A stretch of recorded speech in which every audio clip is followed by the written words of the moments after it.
Hi, folks.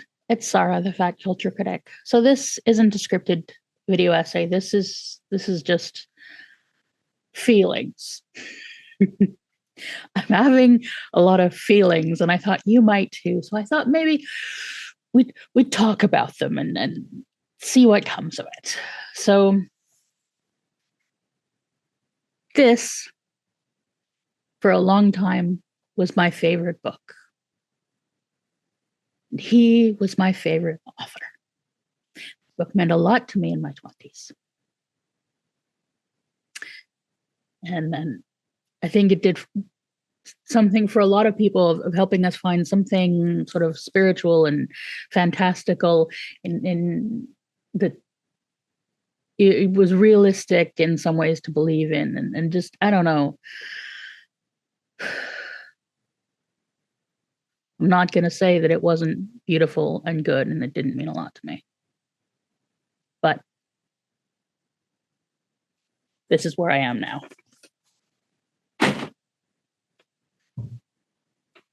This one meant a lot to me too. And this. And these are beautiful and meaningful and fuck them. And just why? That's where I am. I'm throwing them at the wall, and then I come to this one, and I can't throw it because it is still Terry, even though that man is there too.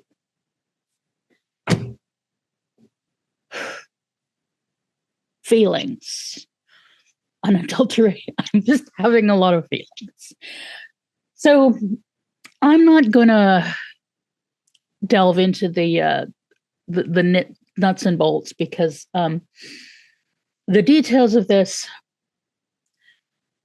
would get my channel demonetized. Yeah.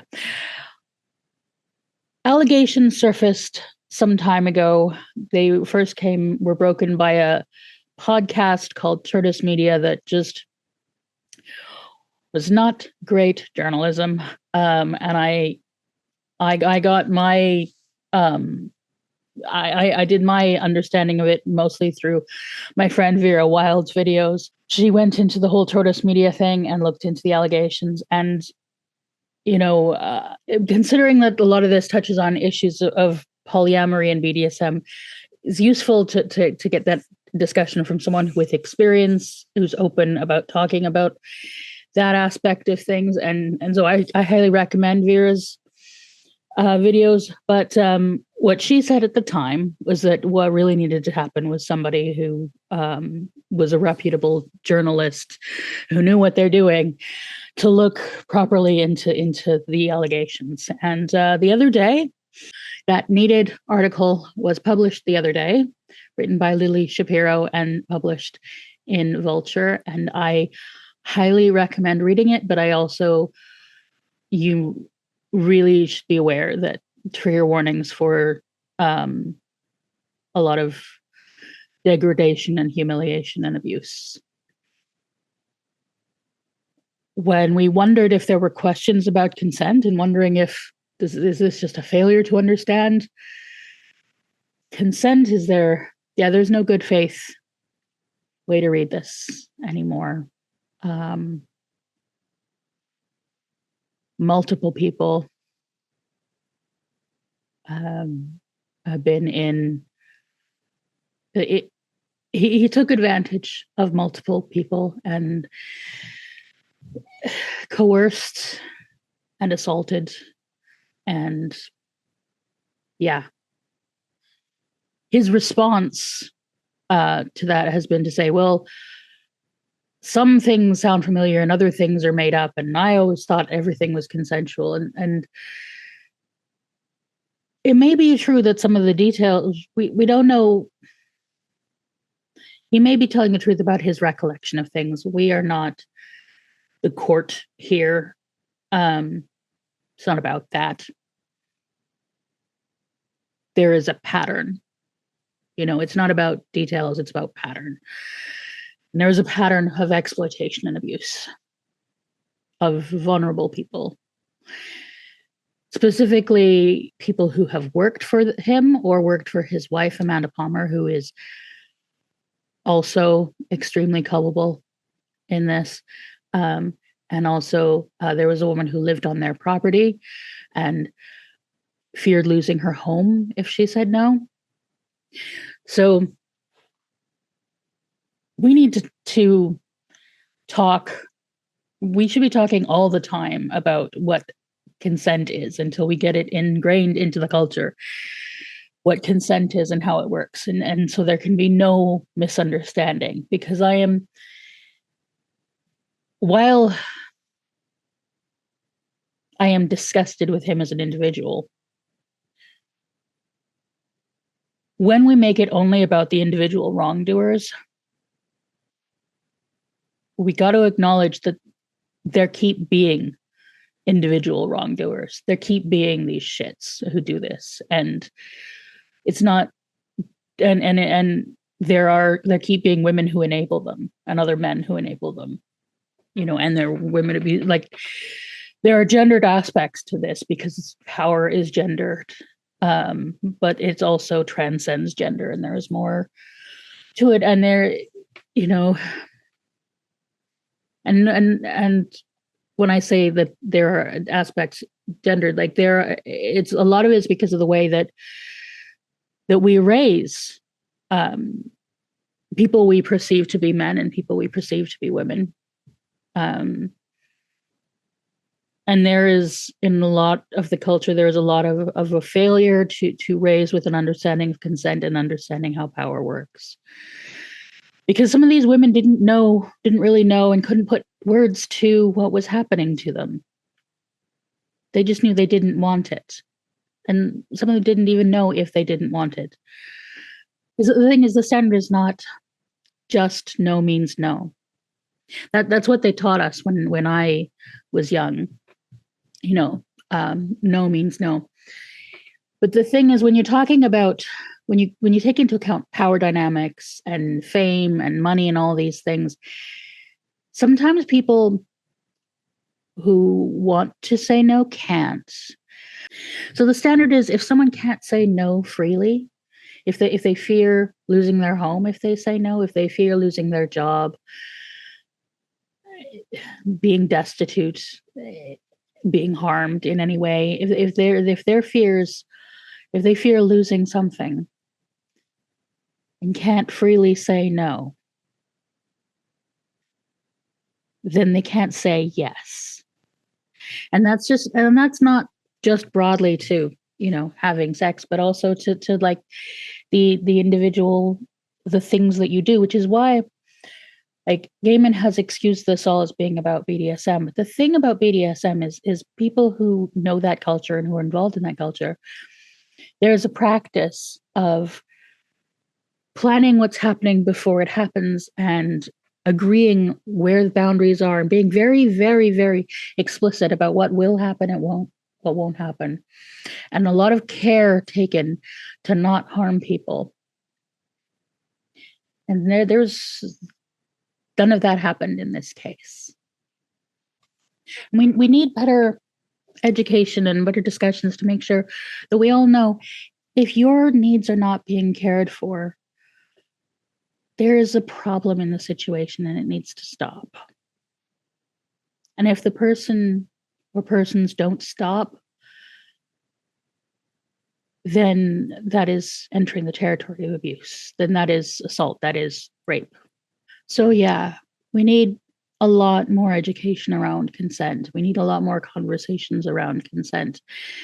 And this is one of the things that worries me about where the culture is headed now, and the way that the conservatives and that are trying to stop sex education and stop education around these ideas and shut down conversations, is that leads to more and more people who don't know, who don't understand what is happening to them. And that leads to no good. And this is one of the things, like the behavior that he engaged in, and that also Amanda Palmer engaged in with one person, is what grooming actually is. When someone finds a vulnerable person and tests their boundaries and pushes past their boundaries repeatedly and convinces them not to believe in their boundaries and tells them, what they want, and et cetera, et cetera. When a person breaks down a vulnerable person like that, that's what grooming is. But how can it's so much harder to talk about that when you have like the word being used to just like queer people talking about queerness, or just gender nonconforming people of any kind existing is rated as groomer. And no, a vulnerable person being manipulated and pushed into a situation where they are unable to say no, or when their no is not counted, and where they can't trust their own minds. That's what grooming is. So that's one issue that I'm thinking about, is like, how do we prevent these situations from happening if we can't talk openly about how these things happen, and when all of our conversations just end up being in sort of bad man bad. And yeah, he is a shit man who did shitty things, and he is entirely responsible for his own actions. But there is also a culture that enabled him. And I've said before that people, we are both individuals and in a culture. We are the like light. We are wave and particle at the same time. And yeah, we can toss. I can toss. There's another copy of that one. I can toss away the books and the man. We can toss away the man. But if we don't try and figure out how to do shit differently, then we're just going to end up with more men to throw away and more women who are harmed. And again, not all perpetrators are men and not all victims are women. That just bad person, bad. And leaving that at the end of the conversation is not enough, because he was enabled. And what is truly vile is the fame that we gave him with our love of his books enabled him.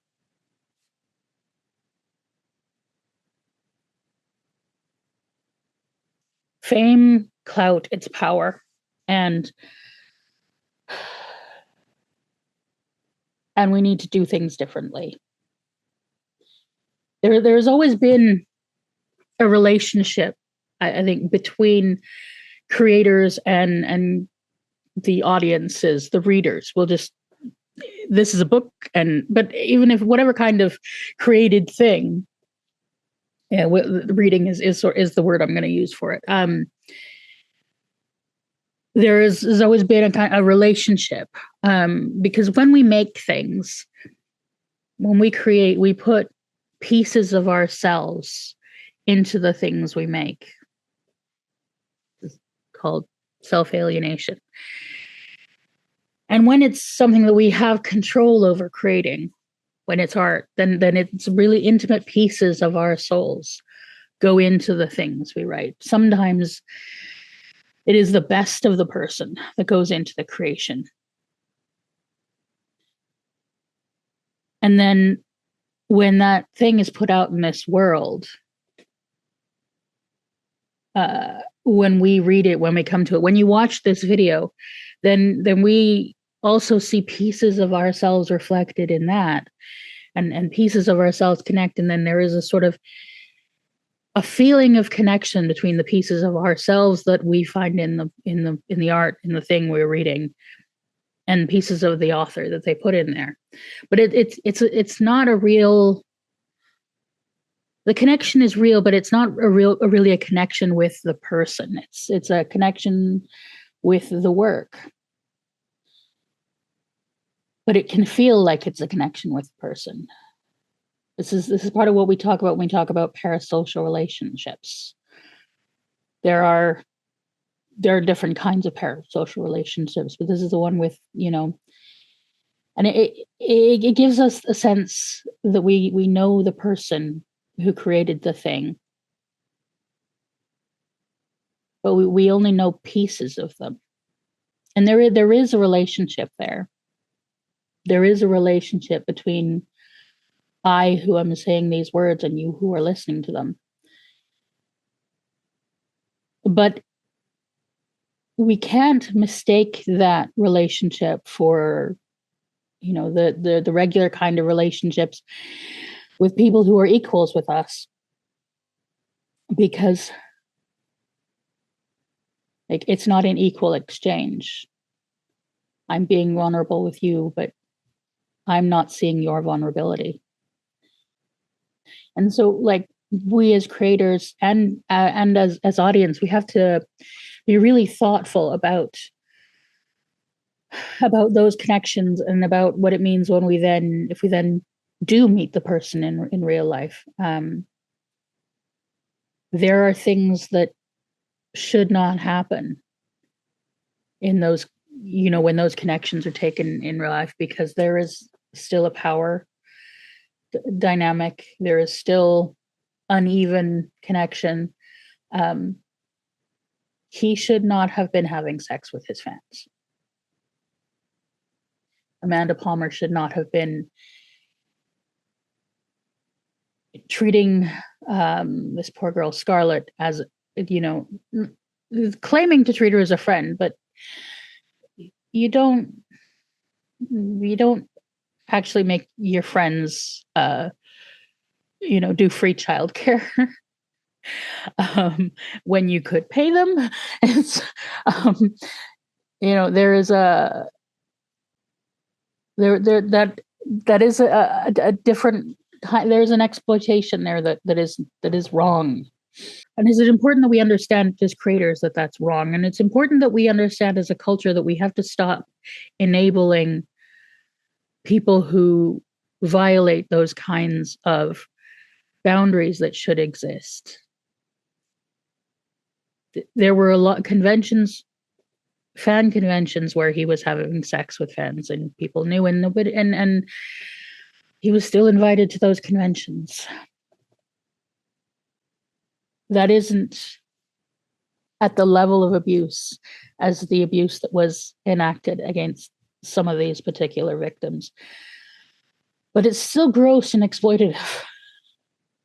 And there's still a whole, like, people not saying no to him,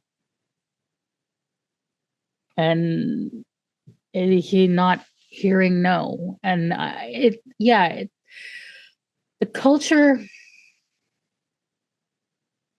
when our culture keeps producing rapists, we have to consider that we have a rape culture. And when we consider how many people get away with it, and how often when there's a reckoning, like Me Too, it becomes a reckoning of one person. That became about punishing Harvey Weinstein. It didn't change the culture. And yeah, if you believe in punishment, then Weinstein should be punished and Gaiman should be punished. Mostly, I believe in more of a quarantined approach. I believe they're not safe to be around other people. Is more the issue, and yeah, our culture keeps making Gaimans, keeps making Weinsteins, and I think, again, we need to think about how we are raising children, both of those perceived to be boys and those perceived to be girls, and more thankfully we're understanding that there is more to people than that. But like there are patterns in how we've been raising children in our culture, and we've gotten better at raising people thought to be women. We've gotten better at that, at teaching girls boundaries and to say no, and what to not to accept. But I'm not sure that we're doing that as much with men. The behavior that we have seen, the whole rise of incel culture, like there's serious issues. I think one thing I think about when I think back to Gaiman's books, one of the reasons why women responded to the books is because there were a lot of, good female characters in them. But when I think deeper about them, I think about how many of those were women doing the emotional labor for men.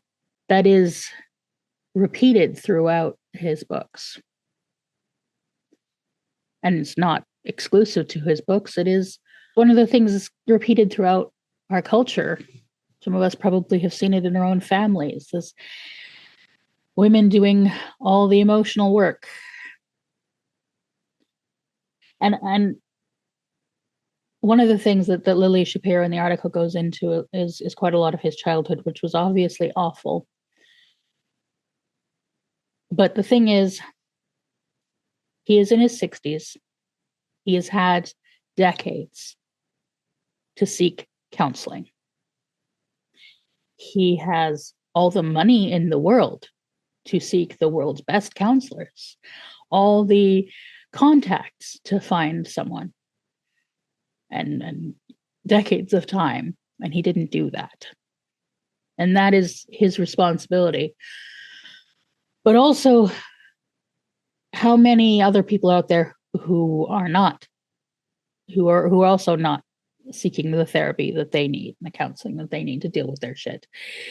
Because when you don't deal with your shit, then you get it on everybody else. If you are radioactive and you don't decontaminate, then you will irradiate other people. And if you know that you're radioactive and you don't deal with it, then it's on you when you go in and infect other people. And if he had all the money in the world and all the time in the world and et cetera to seek counseling, why didn't he? And one of the reasons is probably that we teach men not to. There is a stigma around it. There's a stigma around it for all, but there's a stigma particularly around it for men to actually seek the help that they need and actually deal with their issues and deal with their emotions. There is a stigma for many around men dealing with emotions, and that is just leading to bad things. And at this point, I feel like I just have to just bash the read bell hooks button really hard. Read bell hooks. She wrote specifically about this. They say, why do feminists don't care about men? No, there's a whole field of masculinity studies and a whole lot written, most especially by bell hooks, about how the harm that we do to men when we don't teach them how to deal with their emotions, when we teach them not to process their emotions. So yeah, we need to do better. And we also need to think about like how Amanda Palmer is supposed to be a feminist. She's declared herself to be a feminist, but her behavior put a vulnerable woman in the path of a dangerous man. And she knew that he was dangerous when she did that. That is a really bad feminist praxis. Whatever your theory is, whatever your theory you believe in feminism, if your praxis, your actual actions involve putting other women in harm's way, involves enabling women to be oppressed, enabling people or just vulnerable people to be harmed, then that's really bad feminist praxis. You're not putting your beliefs into practice. So yeah, I it's some of my unfiltered sort of thoughts and feelings on Gaiman in this situation. And I know that I have complicated feelings about the whole art made by problematic people, because there is no unproblematic people. There's no unproblematic art. A lot of the beautiful things in the world have been made by people who were pretty crap. I like The Ride of the Valkyries, and Wagner was horrible. um, I like the some of Picasso's art, and I'm not going to forget that he was just the worst misogynist of his. Well, I don't know if he was the worst misogynist of his time, but he was a pretty horrible misogynist. Often with these, like those examples are people who are dead, which makes it a little easier. But for another example, like I still do get something out of watching Buffy. I don't watch it with the innocent eyes that I once did. A lot of how I view it has changed with the knowledge of the way it was made. And I haven't watched anything new that he was involved in. But I do still, there's there's a lot of interesting cultural stuff and a lot of interesting cultural moment. But when it comes to Gaiman's work, I just can't. It feels tainted in a way that I don't think I will ever be able to get anything good out of it at all. Good Omens, I don't know. That's going to be complicated because again, it is there's a lot of Terry Pratchett in it, even perhaps most. But there's Gaiman in it, and then the fact that they were good friends, there's a taint there. But you know what? I have myself been friends with people I didn't know were doing bad things. So we tend to give our friends the benefit of the doubt. And maybe that's something we should maybe that's something we should think about, but I don't know. I don't know. But I do know that I won't be watching the new series of Sandman, and I won't be reading any more books by him if any are published. The thought of reading any of it just makes me feel physically ill. So I wish there was like some kind of formula as to where there's still things that have cultural merit and things that don't, and but there isn't. It's just the way that it is, and it is again easier when the person is dead and you're not contributing to their capital. I'm not going to pretend that these weren't beautiful works, and they didn't mean a lot to me. They did.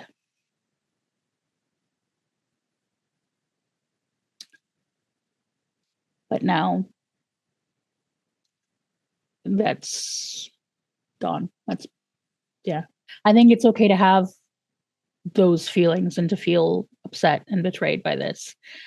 I would state that, my feelings, and if you're having to your feelings, like they are valid, but of course they are like, the list of things that are important here. Number one is the people whose consent was violated, and number 100 or 1,000 is our feelings about these stories we loved being betrayed. Yeah. But that doesn't mean it's not valid. It is valid. It is something to grieve. It is valid to be angry, and I am angry. And I am done with Gaiman. But we also need to have conversations about how to not be making more of him. And we need to have conversations about how not to make more Amanda Palmers. I don't have any Dresden Dolls things to throw at the walls. because I already knew that she was bad. I don't like the idea of there being good people and bad people. I don't subscribe to that. I think there's just people making choices, and there are people who make those choices with intent to be kind and generous and are thoughtful about those choices, and people who are less so. And then and then when there's impact from whatever decisions that we make, there are people who take responsibility and try to learn from those mistakes, and then there's people who do less of that. And I think there's places on that scale to just try and do your best, and I just try and do my best, and just to always be thinking about responsibility. I think taking responsibility for your actions is the more important side of that. Being more thoughtful next time. And it's very, very clear to me that Gaiman certainly has been completely thoughtless and selfish in his decisions, and has catastrophically failed to take any responsibility for his actions. And certainly with Palmer, it also seems as if her decisions have been unkind. And if she was being thoughtful, then I don't know what her thought processes were. But and they're also failure to take responsibility. And yeah, they both suck. Even after we throw the books out, and if you have any Dresden Dolls discs, and we still need to after we've done that, we still need to think about how do we care for the victims, and how do we keep this shit from happening again. And one of the things definitely is no heroes. Don't put people on pedestals, and we got to try not to give people the kind of clout that lets them do this. It's just not. So anyway, that's my thoughts. I just want to try and make thoughtful choices and be responsible, and that's just, yeah, we should all try and do that so we can try and be decent to each other. And yeah, if you're feeling feelings, I'm with you. Fuck him. So on the subject of decent, kind people, these are my Patreon supporters. Thank you again, as always, to them, and there are the various ways you can join them if you so wish, or there are people who need your support more than me, and maybe think about donating to a Survivors Fund, to support victims of domestic violence, and victims of sexual assault. These they're always good places that need your finances, or of course with the way things are going. It's always important to support trans folks and to continue supporting Palestinians, in the people of Gaza, and even as there may be an end to the hostilities, but there's still so much rebuilding to do. So yeah, you can support me. I would appreciate it very much. But if it's a choice between giving to someone who needs it in one of those areas, or donating to me, then I say go for the people who need it most.